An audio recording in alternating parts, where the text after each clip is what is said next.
Hoy vamos a entrar en el universo maravilloso de la literatura argentina.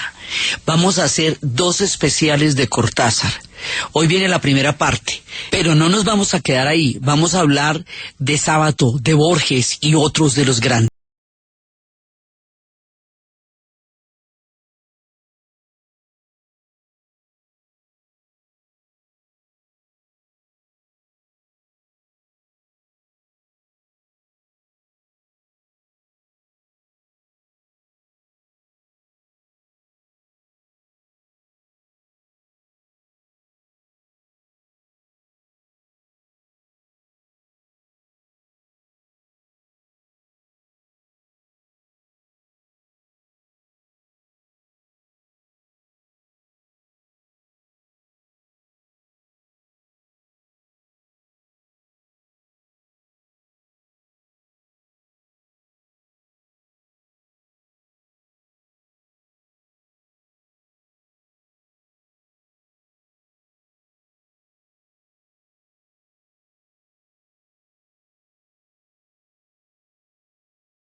Y me dice...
Julio Cortázar nació en Bruselas en 1914 por un accidente turístico y diplomático, como él mismo lo definía, pero es argentino, porteño, es un tipo de Buenos Aires y es un tipo del universo. Es un tipo con una vigencia absolutamente impresionante porque nunca envejeció, aunque hubiera muerto a los 70 años, porque encarnó el espíritu de la juventud, el espíritu de la utopía, el espíritu de la libertad, porque introdujo la mayor libertad del juego en la literatura y la literatura en el juego, porque creó todo un estilo que era el más libre posible para el pensamiento, porque nos dio el permiso para jugar, para ser libres, porque tomó del surrealismo sus mejores espíritus y porque convirtió eso en una maestría de la literatura. Este personaje nace como dice él, en Bruselas por un accidente turístico. Nace en 1914, pero por supuesto en 1914 no era buena idea estar en Bruselas. Se van a refugiar en Suiza sus padres con él, siendo diplomáticos en ese momento, y luego van a llegar a Buenos Aires y empieza su historia realmente en Buenos Aires. Julio Cortázar va a ser traductor mucho tiempo, va a tener una formación muy sólida, o sea, detrás de ese relato maravilloso y sencillo y lúdico y de ese juego hay una formación impresionante a nivel literario, a nivel humano, a nivel lingüístico, a nivel de todo. Él es un tipo muy sólido detrás para poder crear esa literatura de juego, esa literatura que sale como si brotara, hablar como hablarían los amigos. Él ha tenido que crear un andamiaje de formación impresionante detrás. Tal vez por eso, por puro exorcismo y sin clara conciencia de las razones compensatorias que me movían, empecé a escribir poemas donde lo lúgubre y lo necrofílico parecían muy naturales y loables en mi familia. Si todos los niños son góticos por naturaleza, pronto descubrí que la mayoría de mis condiscípulos estaban ya sometidos a la las leyes del realismo social. Así contaba él cómo se fue encontrando con el miedo y cómo el miedo aterrorizó su infancia y cómo después por eso traducía a Poe, porque le producía, los cuentos de Poe le producían un miedo impresionante. Y dentro de esto hay un cuento que se llama El hijo del vampiro. Es un cuento fantástico acerca de Lady Vanda y está hablando de cómo todo el mundo sabía, todo el mundo tenía absolutamente claro en El hijo del vampiro, esto es todos tenían clarísimo que Dugan Van era un vampiro, pues era una cosa que no era un tipo, su rostro no era agradable porque la mucha sangre que había bebido demasiada sangre y entonces eso le daba como, después de su aparente muerte en el año de 1060, a manos de un niño David que estaba armado de una honda puñal, había matado aparentemente a este vampiro, y todos en el pueblo sabían que el tipo era vampiro, porque además por la coloración de la piel, que era blanda como las maderas que han estado mucho tiempo debajo del agua, y que lo único que tenía vivo en esa cara eran unos ojos fijos en la figura de Lady Vanda. Entonces, Lady Vanda está dormida como un bebé, está preciosa en el lecho con un cuerpo totalmente liviano. Y Dugan Van empieza a mirarla y camina sin hacer ruido. Y la mezcla de la vida y la muerte informaba a su corazón que tenía calidades que no eran humanas. Y estaba vestido de azul oscuro y siempre estaba acompañado de un séquito de perfumes rancios. Y el vampiro empieza a pasearse alrededor de la cama. Y tiene digamos como el problema entre el hambre, digamos, de chuparse toda la sangre de Lady Vanda y ya dejarla ahí, o enamorarse de ella. Para los vampiros es complicadísimo enamorarse porque es la dicotomía entre alimentarse o enamorarse.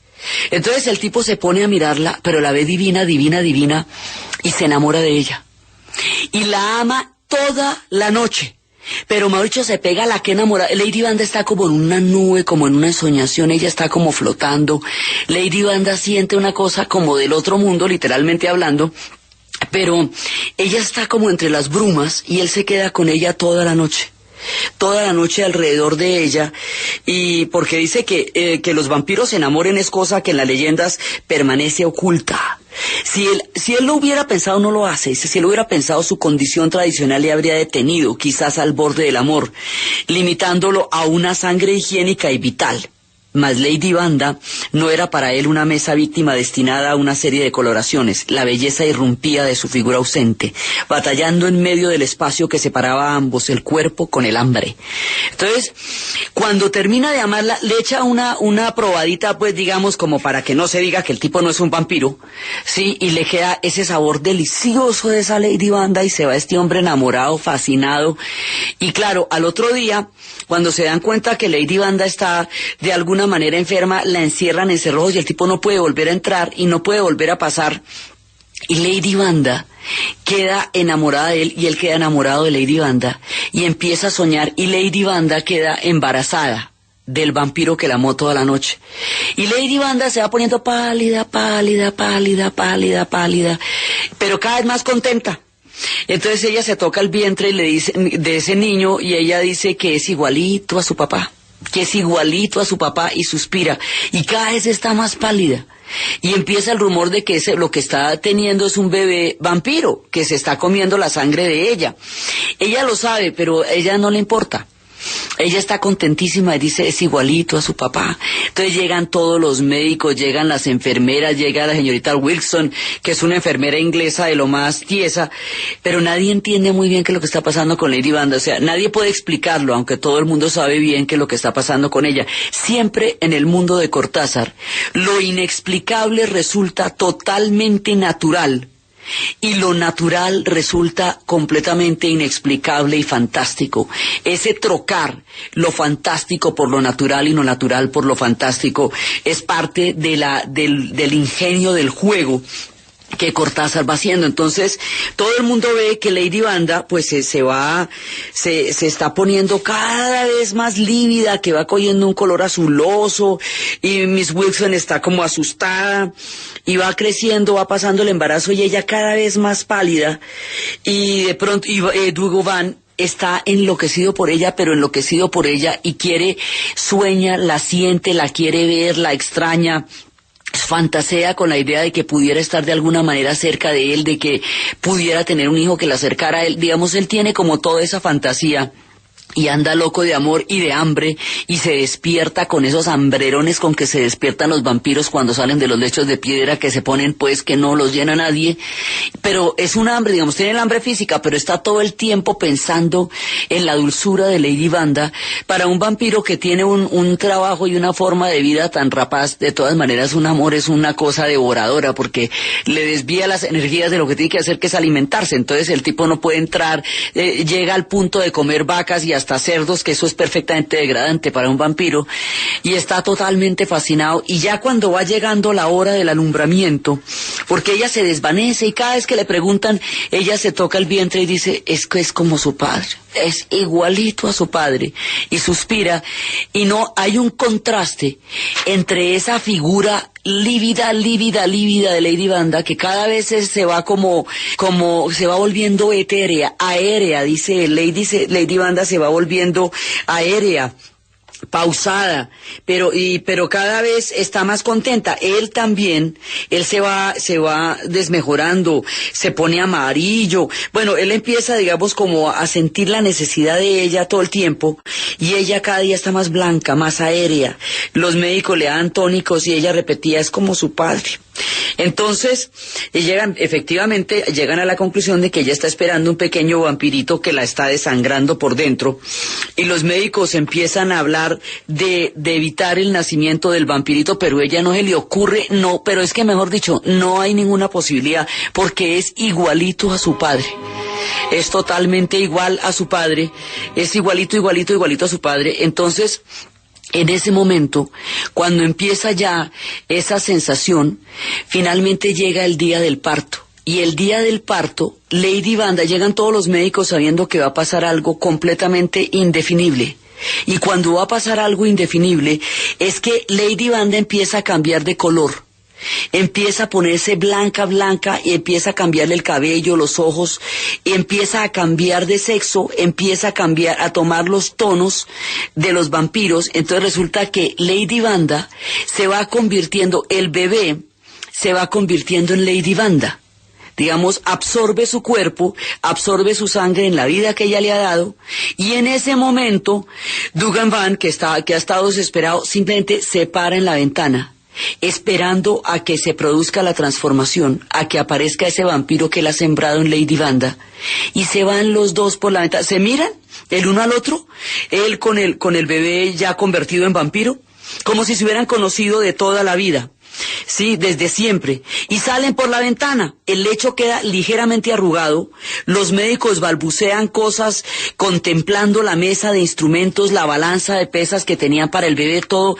Ahí no queda absolutamente nada. Y se van los dos felices de la vida, entre el amor de Lady Wanda, el niño que ha nacido entre los dos, y la dicha de ser todos vampiros sin ningún problema. Estas cosas que asustaban tanto a los médicos y a la enfermera, no asustan en absoluto a Lady Wanda, y por supuesto menos que nada a Cortázar. Cortázar, siendo completamente argentino, va a tener desde París la perspectiva de lo que es Argentina.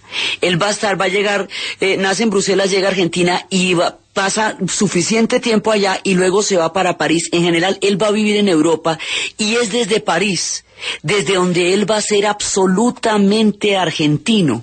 Es desde las calles parisinas, es desde la vida parisina que él va a poder proyectar la Argentina, por lo que se parecen las dos ciudades, por lo que a veces dicen que Buenos Aires es como París, pero un poco más grande, que es una ciudad que es un corazón de imperio, sin haber sido nunca un imperio, Buenos Aires.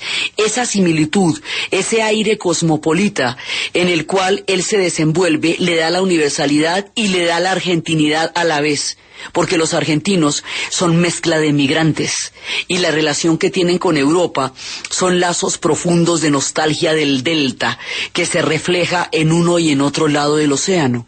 Esas historias se van desarrollando, o sea, su vida y su hábitat es en París, y su alma es absolutamente argentina, y ese sabor de esas dos ciudades está también impregnado en todos los escenarios de la obra de Cortázar.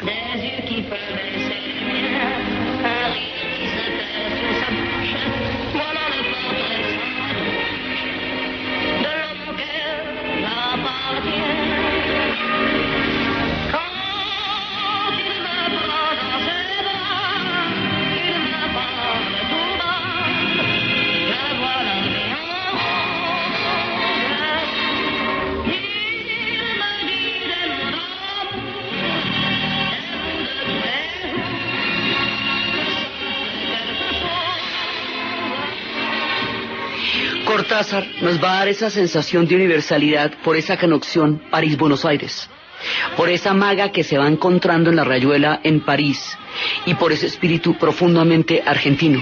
Entonces eso es lo que nos va a dar esa tonalidad urbana de Cortázar. Es totalmente urbano. Él tiene tonalidades urbanas, tiene espíritus góticos como lo hemos visto en la historia del hijo del vampiro de Lady Banda, tiene el aire cosmopolita de ese París donde él estuvo viviendo, y él le tocó después asumir la nacionalidad francesa sin renunciar a la nacionalidad argentina, porque en la época de la dictadura, cuando la dictadura militar, él formó parte del Tribunal Russell, y al formar parte del Tribunal Russell, que eran los crímenes, el juicio moral a los crímenes de guerra, pues quedó proscrito. Entonces le tocó en ese momento asumir la nacionalidad, pero su carácter absolutamente argentino, puesto en relieve desde el otro lado del océano, fue siempre una de sus características. Entonces él es una mezcla de muchos elementos, es la maestría en la literatura, es lo gótico, son esos episodios de terror que se hacen cotidianos, son los episodios cotidianos que se hacen increíblemente extraños. Entonces, ¿él qué es lo que crea? Crea un universo. Ese universo está basado en una serie de elementos que van desde el jazz, que son una cantidad de elementos que van a crear el universo de Cortázar. Y entre los elementos que van a crear el universo de Cortázar, los más famosos de los que habíamos visto y que habíamos quedado para continuar son las historias sobre cronopios y famas. Entonces habíamos hablado en las historias sobre cronopios y famas que en la primera parte hay una serie de instrucciones. Aquí empieza todo de la irrupción de lo sobrenatural en la vida cotidiana y al revés. Entonces la vida cotidiana la vuelve absolutamente sobrenatural. Entonces entre las instrucciones hay instrucciones fundamentales que se deben observar cada vez que se va a hacer una cosa de estas. Eso es importantísimo. Entonces habíamos hablado de cómo se suben escaleras. Él también habla de cómo se le da cuerda a un reloj. Él siempre dice que cuando a uno le regalan un reloj, en realidad uno es el que ha sido regalado, porque al regalarle un reloj le están regalando el que uno lo tenga que mirar siempre, el que tenga miedo a que se le pierda, el que tenga que echarle cuerda por las noches, el que su marca sea mejor que la marca de los demás, el que se le pierda, el que se lo roben. Todas estas historias hacen que cuando a uno le regalen un reloj, en realidad un pedazo de uno mismo que es extraño a uno, que está agarrado a uno mismo, todo eso se lo regalan cuando le regalan un reloj. Entonces en realidad los relojes se ponen muy contentos porque ellos son los que quedan regalados, es decir, uno es el que ha sido regalado al reloj, y por eso se ponen muy felices los relojes cuando se le regalan. En los cuentos de él hay cosas que son absolutamente increíbles. Por ejemplo, hay universos en donde un hombre vendía gritos y palabras y le iba bien, aunque encontraba mucha gente que discutía los precios y solicitaba descuentos. El hombre excedía casi siempre y así pudo vender muchos gritos a vendedores callejeros, algunos suspiros que le acompañaban, señoras rentistas, y palabras para consignas, eslogans, membretes y falsas ocurrencias. Este tipo que vendía palabras un día fue donde el dictador de turno y le dijo que le vendía las últimas palabras, y el dictador le dijo que para qué, porque es que a usted lo van a ahorcar, y cuando lo vayan a ahorcar, cuando usted lo vayan a linchar y a ahorcar y vaya a morir, las últimas palabras no le van a salir, entonces yo se las vendo. Entonces él lo mandó a arrestar. Cuando todos los demás lo iban a mandar a arrestar, él se quedó pensando y dijo, no, si yo sí quiero escuchar cuáles son mis últimas palabras, entonces, cuando vaya a pasar eso. Entonces la venta de las últimas palabras hace que los generales que rodean al dictador se pongan tan nerviosos por cuáles sean las últimas palabras, que terminen ahorcando al dictador para que no pueda decir las últimas palabras, y terminen después sometiendo un interrogatorio al hombre que vendía las palabras para ver cuáles eran las últimas palabras. Y aunque tanto el dictador como el hombre de las palabras mueran, las palabras ya se habían vendido por la calle y quedan suspirando por todos lados las palabras.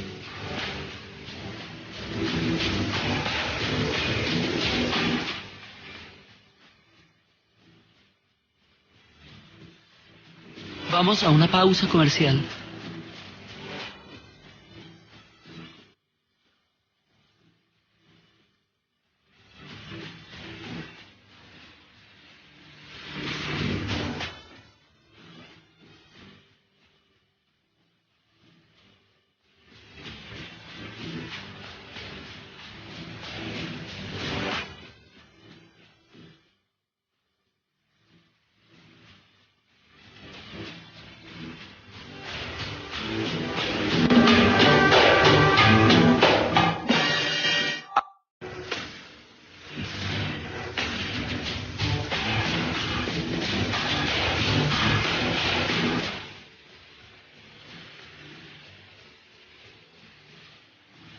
Continuamos con la historia del mundo. Él va a crear el universo, y el universo de los cronopios y las famas tiene una serie de personajes. Los cronopios no se pueden describir, uno no puede definir, o sea, la definición de qué es un cronopio no puede hacerse porque eso no nos dice nada. Son tres tipos de figuras. Son los cronopios, las famas y las esperanzas, que era lo que habíamos quedado viendo la vez pasada. Los cronopios son seres húmedos, son totalmente húmedos y son de una profunda ternura. Las famas son unos triunfadores que no terminan de dejar un gran sabor, y las esperanzas son bobas. La manera como se conjugan los cronopios, las famas y las esperanzas, junto con toda la improvisación del jazz, que es a partir del cual él obtiene la inspiración para crear con la palabra lo que el jazz con la improvisación.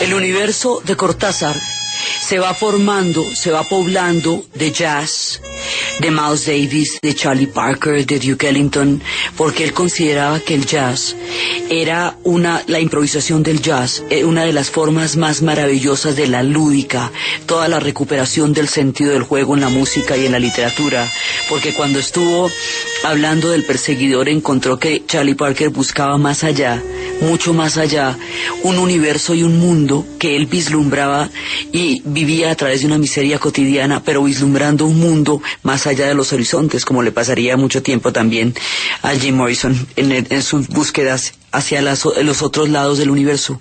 Su universo tenía jazz, su universo tenía gatos, su universo tenía cronopios y famas, su universo tenía mujeres que lo ayudaron profundamente en la difusión de sus obras literarias, mujeres como Carol Dunlap, que habíamos la vez pasada dicho, como Aurora, mujeres como Unge Carvalis, una lituana que fue de las que llevó sus obras a Gallimard, que fueron una de las editoriales que fue muy importante en la difusión de su obra, gente que estuvo alrededor suyo, Carmen Balcells, Victoria Campo, que estuvieron, digamos, ayudándolo en la difusión.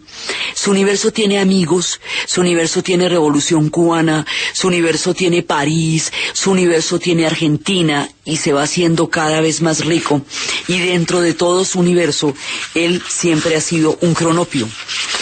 Cuando los cronopios cantan sus canciones preferidas, se entusiasman de tal manera que con frecuencia se dejan atropellar por camiones y ciclistas, se caen por la ventana y pierden lo que llevan en los bolsillos y hasta la cuenta de los días.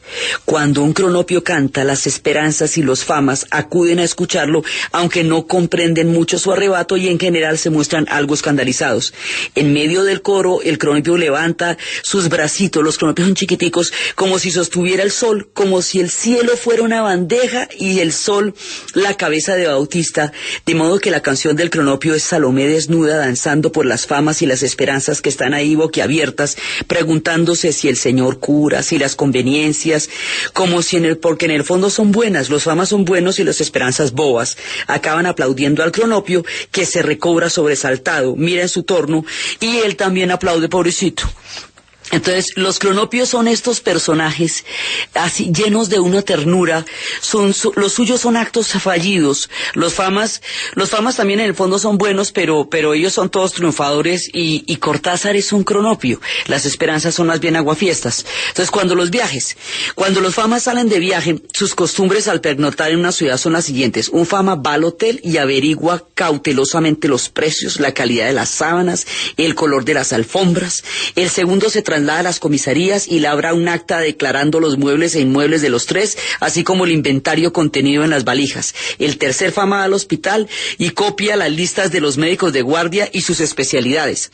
Terminadas todas estas diligencias, los viajeros se reúnen en la plaza mayor de la ciudad, se comunican con sus observadores y entran en el café a beber un aperitivo, pero antes se toman de la mano y danzan una ronda, que es la alegría de las famas. La alegría de las famas son las rondas de Catala, Tregua, Catala, que es lo que bailan las famas cuando se ponen alegres y siempre salen y les dicen que no bailen Catala, Tregua, Catala.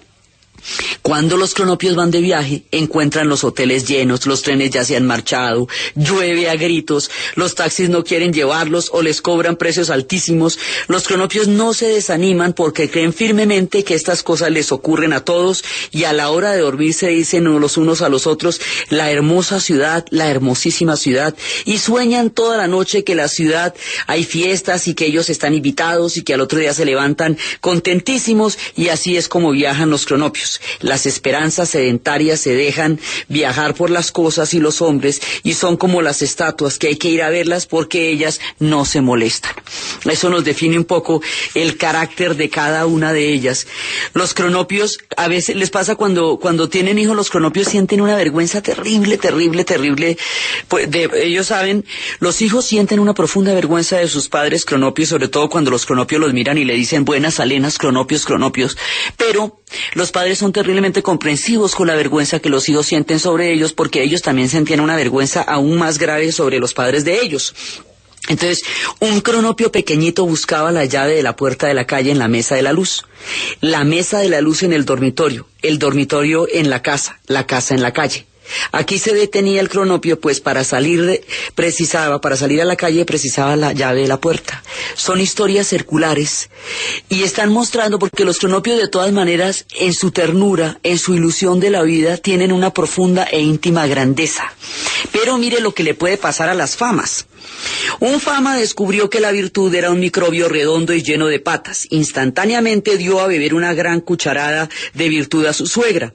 El resultado fue horrible. Esa señora renunció a sus comentarios mordaces, fundó un club para la protección de los alpinistas extraviados y en menos de 2 meses se condujo de manera tan ejemplar que los defectos de su hija, hasta entonces inadvertidos, pasaron a primer plano con gran sobresalto y estupefacción de la fama. No le quedó más remedio que darse una cucharada de virtud a su mujer, la cual lo abandonó esa misma noche por encontrarlo grosero, insignificante y en todo diferente a los arquetipos morales que flotaban rutilantes ante sus ojos. El fama lo pensó largamente y al final se tomó un frasco de virtud, pero lo mismo sigue viviendo solo y triste. Cuando se cruza en la calle con su suegra o su mujer, ambos se saludan respetuosamente y desde lejos, no se atreven ni siquiera a hablarse, tanta es su respectiva perfección y el miedo que tienen de contaminarse. Así van pasando, esa maravilla, esa alegría del cronopio que el fama no llega a sentir, porque el fama es un tipo completamente, permanentemente se está fijando en sí misma. Entonces, el cronopio, por ejemplo, siente alegría, se encuentra con un cronopio y un fama en la liquidación de la tienda Le Mondal. Buenas tardes, fama. Tregua, Catala, espera. Cronopio. Hilo, 2, pero uno azul. El fama considera al cronopio. Nunca hablará hasta no saber que sus palabras son las que convienen, temeroso de que las esperanzas, siempre alertas, no se deslicen en el aire, esos microbios relucientes, y por una palabra equivocada invadan el corazón bondadoso del cronopio. Afuera llueve, dice el cronopio, todo el cielo. No te preocupes, dice fama, iremos en mi automóvil para proteger los hilos. Y mira el aire, pero no ve ninguna esperanza y suspira satisfecho. Además, le gustan observar las conmovedoras alegrías del cronopio, que sostiene contra su pecho los 2 hilos, uno azul, y espera ansioso a que el fama la invite a subir a su automóvil. Esa manera, como los cronopios van llevando la más infinita ternura, a veces es un poco patética, pero siempre tiene ternura, grandeza y perplejidad. Los famas, que son tipos mucho más afortunados, no llegan a tener esa grandeza porque se toman las cucharadas de virtud y se vuelven defectuosos de la cantidad de microbios que hay en las cucharadas de virtud. Las esperanzas son más bien aguafiestas, o a veces tienden a manejar la lástima, cosa que es terrible, y ellos se van van entrelazando. Las famas cantan alrededor, las famas cantan y se mueven, catala, tregua, catala. Los famas bailan en el cuarto, en los farolitos y en las cortinas. Bailan y cantan de manera tal, catala, tregua, catala. Guardianes de la plaza, ¿cómo dejan salir a los famas a que anden sueltos cantando y bailando? Cantando catala, tregua, catala, bailando catala, tregua. ¿Cómo puede, si todavía el cronopio, esos verdes, erizados, húmedos objetos, anduvieran por las calles, se podría evitarlos con un saludo? Buenas alenas, cronopios, cronopios, pero los famas.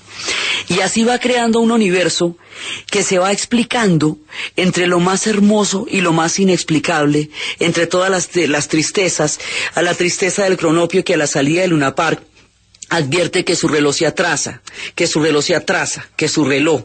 Tristeza del cronopio frente a una multitud de famas que remonta corrientes a las 11:20, y él, un objeto verde y húmedo, marcha a las 11:15, meditación del cronopio. Es tarde, pero menos tarde para mí que para los famas. Para los famas es 5 minutos más tarde, llegarán a su casa más tarde, se acostarán más tarde. Yo tengo un reloj con menos vida, con menos casa y menos acostarme. Yo soy un cronopio desdichado y húmedo. Mientras toma el café en Richmond, en la Florida, moja el cronopio una tostada con sus lágrimas naturales. El cronopio tiene una forma de ver la vida, que es lo que hizo de Cortázar un cronopio. Por eso, en la época en que él murió, decían, el cronopio Cortázar ha muerto. Se invita a las famas y a las esperanzas, decía Manuel Hernández en esa época, a una conferencia que había sobre la obra de él. Estas historias sobre cronopios y famas van mostrando diferentes formas de ser a lo largo de la vida, diferentes maneras de relacionarse con la maravilla, con lo lúdico, con la ternura, con el triunfo, con las siempre increíbles, digamos, los cronopios no se desaniman por nada, aunque los hoteles estén llenos, y los famas se la pasan haciendo prevenciones en todo momento. Son esos seres que quieren controlarlo todo, los cronopios no, y las esperanzas son aguafiestas. Ellas ni siquiera se mueven, las cosas no les alcanzan a salir mal porque ni siquiera les salen. Entonces va poblando este universo y va mostrando todos los cronopios y las famas, y esta parte de los cronopios y las famas va a ser uno de las costumbres y de la manera más maravillosa como Cortázar se inmortalizó en la literatura. Esto y las instrucciones que siempre le estuvieron dando un toque fundamental, instrucciones para llorar. Dejando de lado los motivos, atengámonos a la manera correcta de llorar, entendiendo por esto un llanto que no ingrese en el escándalo ni que insulte la sonrisa con su paralela y torpe semejanza. El llanto medio ordinario consiste en una contracción general del rostro y un sonido espasmódico acompañado de lágrimas y mocos. Estos últimos al final, pues el llanto se acaba en el momento en que uno se suena enérgicamente. Para llorar, dirija la imaginación hacia usted mismo, y si esto le resulta imposible por haber contraído el hábito de creer en el mundo exterior, piense en un pato cubierto de hormigas y en esos golfos estrechos de Magallanes en los que no entra nadie nunca. Llegado el llanto, se tapará con decoro el rostro, usando ambas manos con la palma hacia adentro. Los niños lloran con las mangas del saco contra la cara y de preferencia en el rincón del cuarto. Duración media del llanto, 3 minutos. Y así él va contando todos estos universos, y alrededor de él va creando un universo. De uno de sus cuentos, de que se llama Las babas del diablo, van a sacar una película que se llamará Blow Up.